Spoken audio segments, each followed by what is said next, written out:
सूर्य classes centre में आप लोग का स्वागत है। बच्चों, आज हम आपको क्लास 10 हिंदी का सबसे महत्वपूर्ण पद्यांश को सोल्व कराने वाला हूं आज के इस वीडियो में। क्योंकि जो बच्चों पद्यांश जो गद्यांश पद्यांश होता है बच्चों, ये बोर्ड की एग्जाम में बच्चों 6 नंबर का आता है, बहुत बड़ा नंबर का आता है। बच्चों यही चीज़ को कर नहीं पाता है। बच्चों वो चीज़ हम आपको बताएंगे आखिर में गद्यांश को पद्यांश को कैसे सोल्व करेंगे, सोल्व करने का तरीका क्या होता है, प्रोसेस क्या होता है बच्चों, वो चीज़ हम बताएंगे। बस अगर आप मेरे चैनल को सब्सक्राइब नहीं किए हो तो सब्सक्राइब कर लीजिए और बेल आइकन घंटी को ऑन कर लीजिए ताकि इसी तरह से हर वीडियो का नोटिफिकेशन आपको मिलता रहे। चलिए बच्चों, आज हम स्टार्ट करते हैं। ध्यान से देखिए, इस वीडियो को दिया है। कुसुम का ज्वर सबसे भयानक होता है, यह केवल नीति और सद्वृद्धि का ही नाश नहीं करता बल्कि बुद्धि का भी क्षय करता है। बहुत अच्छी बात है।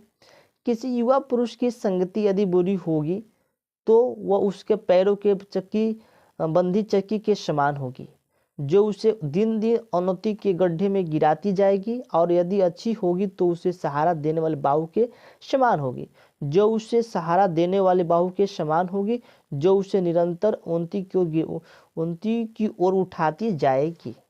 ये बच्चों के आपका ये गद्यांश है। देखिए, इसका कुछ यहाँ पे प्रश्न दिया हुआ है नीचे 3 को, क्योंकि एक क्वेश्चन बच्चों 2 नंबर का है, दूसरा क्वेश्चन 2 नंबर का है, तीसरा क्वेश्चन 2 नंबर का है। अगर तीनों क्वेश्चन को जोड़ा जाए बच्चों, यहाँ से बच्चों आपका 6 नंबर बन रहा है। ठीक है ना, बहुत ही बड़ा नंबर का है। ठीक, बहुत से बच्चों ये कहते सर हम संदर्भ नहीं लिख पाते हैं, व्याख्या नहीं कर पाते हैं। बच्चों नहीं कर पाते हैं नहीं, आप करेंगे, क्योंकि जिस तरीके से हम बता रहे हैं उसी तरीके से आपको फॉलो करना है। ठीक ना, आपको एडवांस नहीं देना। देखिए, जो ये गद्यांश हम आपको बता रहे हैं बाबू, जो ये गद्यांश है ये सबसे ज़्यादा इम्पोर्टेंट है। आप किसी भी चैनल पर जाइए, किसी भी टीचर से पढ़िए, सबसे पहले आपको ये क्वेश्चन देखने के लिए मिले। क्यों? क्योंकि ये सबको पता है कि बोर्ड एग्जाम में जो ये प्रश्न है ये हर साल फंसता है। ठीक ना, चलिए बच्चों हम अब स्टार्ट करते हैं। आते हैं पहला प्रश्न। देखिए, प्रस्तुत गद्यांश का संदर्भ लिखिए। हाँ बच्चा, अब ये कहेंगे सर हमको संदर्भ लिखने नहीं आता है। अरे बाबू, क्यों नहीं लिखने आता है? इसमें हमको करना क्या है संदर्भ में?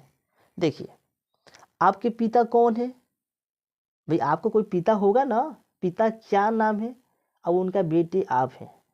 तो वही चीज बच्चों इसमें करना है संदर्भ में, कि जो ये आपका गद्यांश ये दिया गया है, इनका राइटर कौन है, इनका राइटर कौन है, किस चैप्टर से लिया गया है।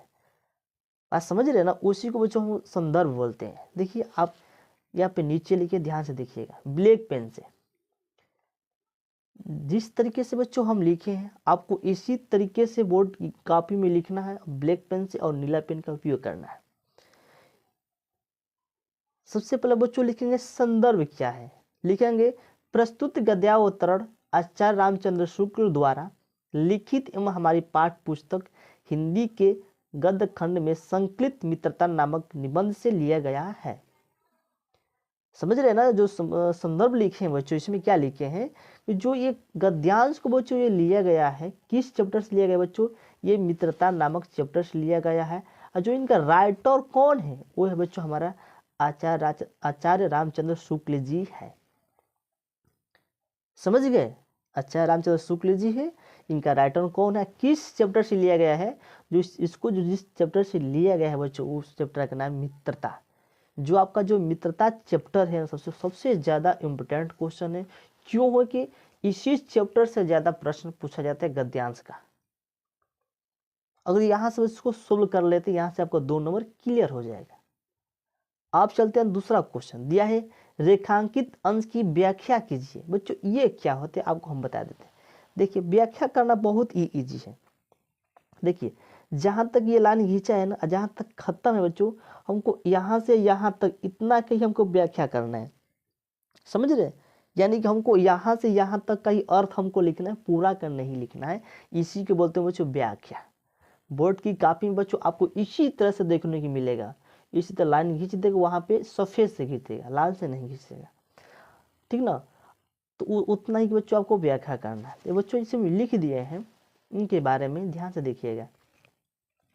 लिखें रेखांकित अंश की व्याख्या लिखें।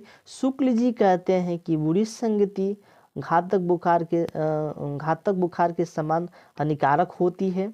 जिस तरह कोई व्यक्ति यदि भयानक ज्वर से ग्रसित हो तो वह ज्वर के उसके शरीर और स्वास्थ्य को नष्ट कर देता है तथा कभी कभी प्राण भी ले लेता है। इसी प्रकार बुरी संगति हमारी नैतिकता, सदाचार मन तथा बुद्धि को भी नष्ट कर देती है।